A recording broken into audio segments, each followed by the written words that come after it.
আসসালামু আলাইকুম এভরিওয়ান। আবারও হাজির হলাম বৃষ্টির দিনের জনপ্রিয় পাতলা খিচুড়ি নিয়ে। পাতলা ল্যাকটা বা নরম সবজি খিচুড়ি যে নামেই বলুন, খেতে কিন্তু দারুণ লাগে। আর কুরবানি ঈদের গরুর মাংস দিয়ে খেতে তো অসাধারণ। আর সাথে যদি একটু আচার থাকে, নিজে হাতের তৈরি ঘরে আচার, তো খেতে অসাধারণ লাগে। খুবই সহজ করে দেখাবো। তো প্রথমে আমি এখানে 1 কাপ মসুর ডাল নিয়ে নিচ্ছি, 1 কাপের একটু কম। আর হাফ কাপ নিয়ে নিচ্ছি বুটের ডাল। আর এখানে হাফ কাপ নিয়ে নিচ্ছি মুগ ডাল। দুই ডাল মিলে আমি 2 কাপ মতো ডাল নিয়েছি। এটাকে প্রথমে আমি খুব ভালো করে ধুয়ে পানি দিয়ে ভিজিয়ে রাখবো 2 ঘন্টার মতো। বুটের ডালটা পানিতে ভিজতে একটু সময় বেশি লাগে, তাই সবগুলো একসাথে মিক্সড করে ভালো করে আগে ধুয়ে নিতে হবে। তারপরে আমি এটাকে 2 ঘন্টার মতো ভিজিয়ে রাখবো। এরপরে এখানে ঘরে থাকাই কয়েকটি সবজি নিয়েছি। সবজি কিন্তু এক্সট্রা করে কোনো সবজি নিইনি। আমার ঘরে যে কয়েকটি সবজি ছিল সেগুলোই নিয়েছি। আলু, পটল আর নিয়েছি 2টা টমেটো। এরপরে আমি নিয়ে নিচ্ছি একটা লাউ। যদিও লাউ দেখিয়েছি, আমি সামান্য পরিমাণ দিব। এরপর আমি সবগুলো সবজিগুলোকে কেটে নিব। আর এদিকে আমার ডালগুলো ভেজা হয়েছে। এরপর এটার সাথে আমি দিয়ে দিচ্ছি চাল। 1 কাপ পরিমাণ দিয়ে দিচ্ছি ভাতের চাল। আমরা যে চাল খাই সাধারণত, যে চালের ভাত, সেই চাল দিয়ে এখানে খিচুড়ি তৈরি করতে হবে। চিনি গুঁড়া চাল বা আতপ চাল দিলে এটা কিন্তু খেতে ভালো লাগবে না। ভাতের চাল দিয়েই তৈরি করলে এই পাতলা খিচুড়ি বা সবজি খিচুড়ি খেতে খুবই ভালো লাগে। তো এটা খুব ভালো করে ধুয়ে নিতে হবে। খুব ভালো করে চাল ডাল ধুয়ে ছাকনা দিয়ে রাখবো। আর আমার চ্যানেলে তেহারি থেকে শুরু করে ভুনা খিচুড়ি ও সবজি খিচুড়ির রেসিপি আছে, আপনারা চাইলে দেখে নিতে পারেন। এরপর আমি একটা কড়াই নিয়েছি, যেখানে আমি খিচুড়ি তৈরি করব। 1/3 কাপ দিয়ে দিচ্ছি তেল। এর সাথে দিয়ে দিচ্ছি কালো এলাচ 2টি, ছোট এলাচ 3টি থেকে 4টি, আর দারচিনি 2 পিস, সাথে দিয়ে দিচ্ছি তেজপাতা 2টি। দিয়ে এটাকে তেলের মধ্যে ভেজে নিব। আর গরম তেলে এই গোটা মশলাগুলা ভেজে নিলে এর স্বাদ খুব সুন্দর আসে, আর এর সুঘ্রাণটা খুবই ভালো লাগে। এরপর এখানে 1 কাপ পরিমাণ পেঁয়াজ দিয়ে একটুখানি নেড়ে নিলাম, পেঁয়াজের কাঁচা গন্ধ চলে যাওয়া পর্যন্ত।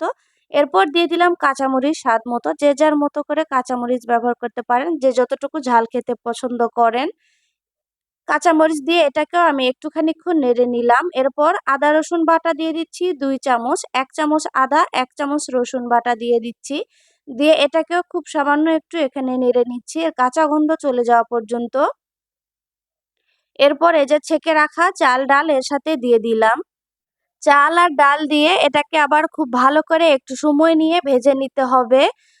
আর খিচুড়ি তৈরির ক্ষেত্রে খেয়াল রাখবেন, যতটুকু চাল দিবেন তার ডাবল পরিমাণ বা তার থেকে বেশি ডাল দেওয়ার চেষ্টা করবেন। তাহলে খিচুড়ি বা মানে বিশেষ করে পাতলা খিচুড়ির ক্ষেত্রে খেতে অসাধারণ লাগে। তো এভাবে মশলার সাথে চাল ডালটাকে খুব ভালো করে একটু ভেজে নিতে হবে। এরপর কেটে রাখা সবজি আমি একটা বাটির মাপ দিয়ে নিয়ে নিচ্ছি সবগুলো। প্রথমে পটল দিয়ে দিলাম, এভাবে একটু মোটা করে কেটে নিয়েছি। এরপর ওই বাটির 1 বাটি দিয়ে দিচ্ছি লাউ, এভাবে একটু মোটা করে কেটেছি। আবার দিয়ে দিচ্ছি আলু। দিয়ে এগুলাকে আমি খুব ভালো করে ওই চাল ডালের সাথেই নেড়ে ভেজে নিব। তা এভাবে ভেজে নিলে সবজির যে কাঁচা গন্ধ সেটাও চলে যায়, খেতে ভালো লাগে। তো এরপর আমি এখন মশলা অ্যাড করে দিব। প্রথমে দিয়ে দিলাম স্বাদ মতো লবণ, দিয়ে দিচ্ছি ধনিয়া গুঁড়া, তারপর দিয়ে দিলাম হলুদের গুঁড়া। এরপর আমি দিয়ে দিচ্ছি ভাজা জিরা গুঁড়া, সাথে দিয়ে দিলাম ফুল 1 চামচ পরিমাণ মরিচের গুঁড়া। দিয়ে এবার এটাকে আমি আবার একটুখানি নেড়ে নিব।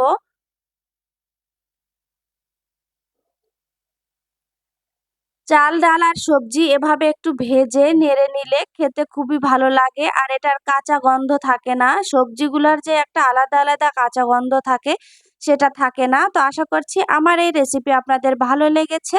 ভালো লাগলে আমার ভিডিওটিতে একটি লাইক দিয়ে আমার চ্যানেলটি সাবস্ক্রাইব করে দিবেন, সহজ ঘরোয়া মশলায় রান্নার রেসিপি পাওয়ার জন্য।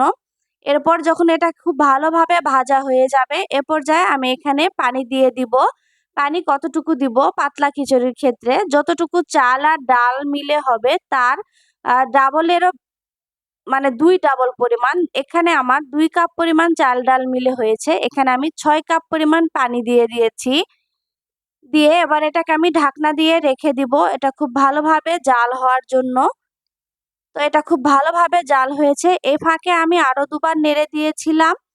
এরপর আমি এটাকে আবারও ঢাকনা উঠিয়ে এভাবে নেড়ে দিচ্ছি। আর এটার কালার খুব সুন্দর এসেছে এবং সুঘ্রাণও খুব সুন্দর এসেছে। যখন এই পাতলা খিচুড়ির এভাবে পানি থাকবে, এই অবস্থায় আমি একটু লবণ চেক করে নিব। লবণের পরিমাণ একটু কম আছে, তাই আমি আবারও ফুল 1 চামচ পরিমাণ লবণ দিয়ে এটাকে একটু নেড়েচেড়ে দিচ্ছি। পাতলা খিচুড়ির ক্ষেত্রে পানি কিন্তু শুকানো যাবে না। আপনার চাল যদি একটু ৮০-৯০% ফুটে যায়, সেক্ষেত্রে চুলার জালটা অফ করে দিতে হবে। তো এ পর্যায়ে আমি এখানে 2টা টমেটো টুকরো করে কেটে রেখেছি, সেটি দিয়ে দিলাম। আবারও আমি ঢাকনা দিয়ে রেখে দিচ্ছি বেশ খানিকক্ষণ জাল হওয়ার জন্য। বেশ খানিকক্ষণ পর ঢাকনা উঠিয়ে আবার এভাবে নেড়ে দিচ্ছি। আর এবার পানি আর ভাতের পরিমাণ একদম সমান সমান হয়েছে। তার মানে পাতলা খিচুড়ি এবার হয়ে গিয়েছে। এ পর্যায়ে আমি ধনেপাতা কুচি দিয়ে দিচ্ছি। দিয়ে এটাকে একটু নেড়ে চেড়ে দিচ্ছি। আর এবার আমি চুলার জালটা অফ করে দিলাম। ঠিক এরকমটা থাকতে চুলার আঁচটা অফ করে দিতে হবে, কারণ এর ভিতরে যে গরমটা আছে, এই গরমটাতে এইটার পানি আরো কিছু শুকিয়ে যাবে।